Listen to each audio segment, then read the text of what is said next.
Welcome on shares की बात सिद्धार्थ के साथ। आज हम भारतीय बाजार ऑल टाइम हाई पे हाई लगा रहे हैं और आज हम चर्चा करेंगे ग्लोबल मार्केट्स किस हिसाब से पैन आउट कर रहे हैं, इंडियन मार्केट्स का क्या आउटलुक है, निफ्टी बैंक निफ्टी के क्या लेवल्स रहेंगे जिसके ऊपर आपको ध्यान रखना है, और साथ ही साथ हम ये भी बात करेंगे आज का जो स्पॉटलाइट है बिजनेस ट्रिगर्स एंड अपडेट्स। पहले तिमाही में Q1 FY24 में कंपनियों के क्या अपडेट्स बिजनेस ट्रिगर्स है, कौन सी कंपनियां बहुत ही मजबूत अपडेट्स दे रही है जो हम रेकमेंडेशन कर सके। ओवरऑल पर्सपेक्टिव से अब ग्लोबल मार्केट्स की बात करें तो फेड के मिनट्स आए, फेड के मिनट्स में अमेरिका के फेड के मिनट्स में ये कहा गया है कि ब्याज दर तो बढ़ेगी बट स्लोअर पेस पे बढ़ेगी। साथ ही साथ अगर मैं ये बोलूं तो जुलाई का जो महीना है उसमें फेड की पॉलिसी आने वाली है जो अब एकदम एविडेंट दिखाता है कि 25 बेसिस पॉइंट से रेट हाइक हो सकते हैं।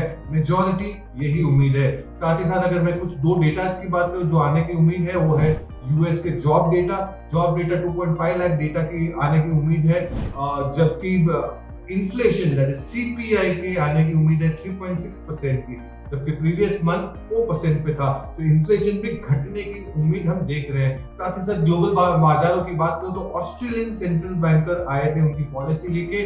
वो पॉलिसी में उम्मीद थी 25 बेसिस पॉइंट के रेट हाइक की, जबकि स्टेटस को देखा गया रेट में। तो ये एक पॉजिटिव खबर है। मैक्रो इकोनॉमिक्स की दोस्तों अगर मैं बात करूं तो मैक्रो इकोनॉमिक्स में सबसे पहले बात करूंगा यूएस के 10 ईयर बॉन्ड यील्ड की।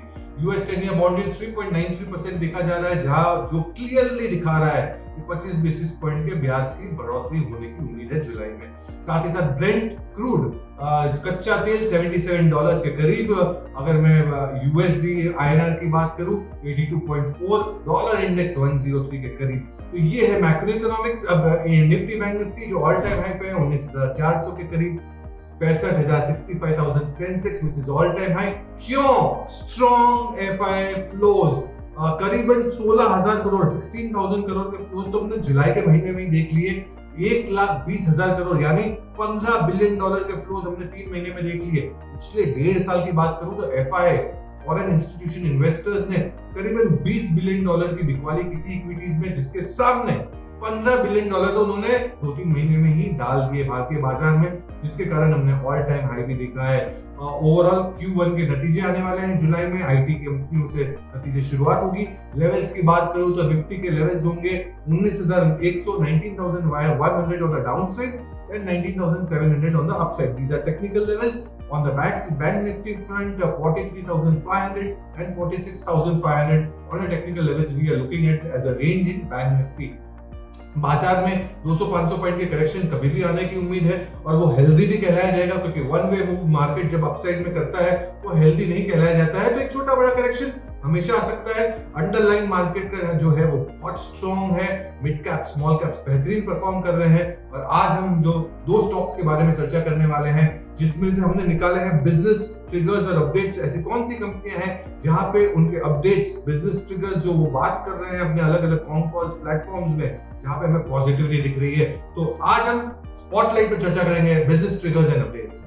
बिजनेस अपडेट्स की अगर बात करें तो दो कंपनियों के ऊपर बात करेंगे। सबसे पहली कंपनी होगी एपीएल अपोलो, जिसका टारगेट होगा 1,500 रुपए का, 1,500 रुपीस का लॉन्ग टर्म निवेश की राय है। ये कंपनी स्ट्रक्चरल स्टील ट्यूब्स बनाती है।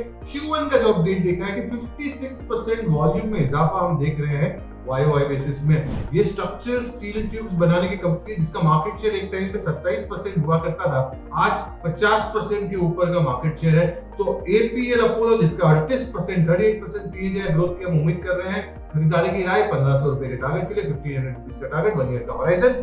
दूसरी कंपनी होगी जहां पे Q1 अपडेट्स बहुत स्ट्रॉन्ग है, वो है पूना वाला फिनकॉर्प। टारगेट आप रखेंगे 417 का, 417 417 का। इसमें डिसबर्समेंट ग्रोथ हमने 140% 140% एंड अबाउट हम डिसबर्समेंट ग्रोथ देख रहे हैं पूना वाला फिनकॉर्प में। बेहतरीन कंपनी एनबीएफसी स्पेस से, जहां पे हम निम्स की उम्मीद रख रहे हैं 10% के करीब की निम्स की उम्मीद।